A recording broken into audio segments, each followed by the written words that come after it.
Sustainable development has become the popularized expression for Agenda 21. Agenda 21 is the 1992 United Nations Rio Declaration on the Environment and Development. It is the agenda for the 21st century you're living in today. For a brave new world where everything that you cherished and held true will no longer exist. Agenda 21 defines itself as the comprehensive plan of action to be taken globally, nationally, and locally by organizations of the United Nations systems. It also elevates nature above man. And it contains something called the precautionary principle, where basically you're guilty until you're proven innocent. Sustainable development is the philosophy designed to bring human beings across the globe under the full control of a narrow human elite. It's a 40-chapter document to basically control the world. It's based entirely on socialist control mechanisms. Sustainable developers have designed a global movement coordinated through a global to local action plan to create world government in accordance with certain objectives. These objectives include an end to national sovereignty, the abolition of private property, the restructure of the family unit, and increasing limitations and restrictions on mobility and individual opportunity. The green goal includes the listings of what's not sustainable. A couple of the examples include private property. 728 lists fossil fuels. Golf courses and ski lodges are not. Consumerism. Irrigation is not sustainable. Paved roads. Commercial agriculture. Herbicides, pesticides. Elsewhere, it lists farmlands, pastures, grazing of livestock. And the family unit. The focus of sustainable development is the abolition of private property, societal undermining of the family, and abandonment of the constitutional protection of unalienable rights as described in the Declaration of Independence. You see, I sat on the Santa Cruz Agenda 21 committees. Now, this was a lot of crazy ideas. This was back in the mid-90s. Crazy ideas I heard. Mother Earth's surface wasn't to be scratched. Human beings were to be concentrated into human settlement zones. Educational systems were to focus on the environment as the central organizing principle. All aspects of life were covered. Well, I went to these committees at the request of some people who told me that I needed to understand what was going on, and I came back and I said, this is craziness. This is so silly. It has no chance of having any effect on our society. Well, I was wrong. The United States government's support for sustainable development, Agenda 21, is very clear. In 1992, while the Rio Conference was going on, George Bush, then president, was there where he executed the Agenda 21 protocols on behalf of the United States and brought it back to Washington, D.C. Within a year, Bill Clinton, by executive order, no congressional review, established the President's Council for Sustainable Development. In Santa Cruz, we've got a 2-lane freeway system. We need 4. But what we're getting is hundreds of millions of dollars of federal money to take a dilapidated rail line that Southern Pacific wants to put in the hands of somebody else so that a commuter line can be built along the railroad track. That'll be followed by 14-story buildings where people will live and stack them and pack them units, where developers or so-called sustainable developers will build these high rises with federal dollars. In fact, Santa Cruz has received a $300 million federal grant to build the first 3,000 of these stack them and pack them units. The County Board of Supervisors has said, if you are a sustainable developer, you're immune from any construction defect liability.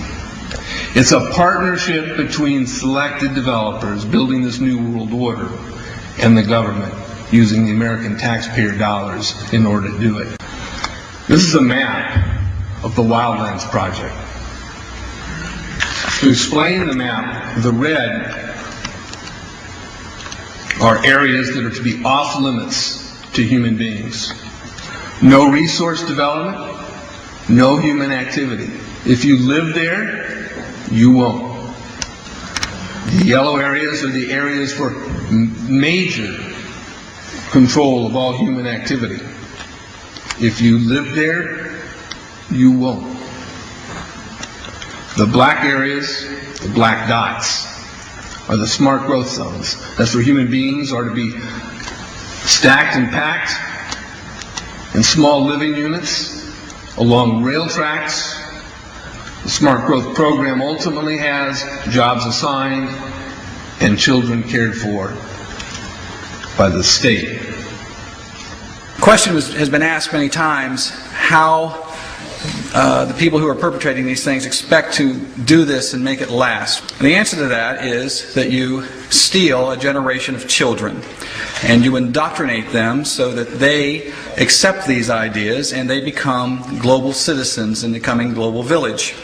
UNESCO came out and declared 2005 to 2015 the decade of education for sustainable development. But they go on to say that it will encompass the 40 chapters of Agenda 21. That is your federal national curriculum. The entire purpose of second grade social studies is to transfer loyalty from the family to the government and teach them about sustainable economic consumption. Students construct their own understandings of reality and realize that objective reality is not knowable. So why bother? The truth is, the truth which keep men free is being suppressed in order to prop up the attitude training agenda. And it moves on. This is our new math called connected mathematics. Standard 3 tells us that students learn that mathematics is man-made, that it is arbitrary, and good solutions are arrived at by consensus. Most of us assume 2 plus 2 is always going to equal 4. You're wrong. We might reach a new consensus. How well does it work? Well, they tell you in the teacher's guide in the back, it tells us that because the curriculum doesn't emphasize arithmetic computations done by hand, some students may not do as well on tests assessing computational skills. We believe such a trade-off in the favor of CMP is very much to the student's advantage in the world of work. Our children are mathematically illiterate on purpose. How do I know on purpose? Why isn't this just a basic bad idea? Because the Sustainable Development Plan tells us so. Generally, more highly educated people who have higher incomes consume more resources than poorly educated people who tend to have lower incomes. In this case, more education increases the threat to sustainability. Charlotte Iserby, I owe you an apology. I did not believe for the longest time it was a deliberate dumbing down. I thought the dumbing down was a natural consequence of a bad idea. Folks, it's deliberate. It's deliberate. The sustainable globalist goal is the orchestration of a planned fall of American principles, values, and lifestyles. The effect on the average American will be devastating. With modernizing technology, the ordinary person will live without independence, privacy, or substantive rights. Another press conference that I attended was the ICLE group, the International Committee for Local Environmental Initiatives. It helps in the implementation of Agenda 21 in all of our local communities. And one of the speakers was a Harvey Reuven, who happens to be the vice chair of ICLE. And I asked him about the correlative rights that Americans derive from the United States Constitution and the Bill of Rights. And that, of course, is your individual liberties, your private property, your freedom of speech. Asked about it clashing with Agenda 21. And you know what his response was? Individual rights must take a back seat to the collective.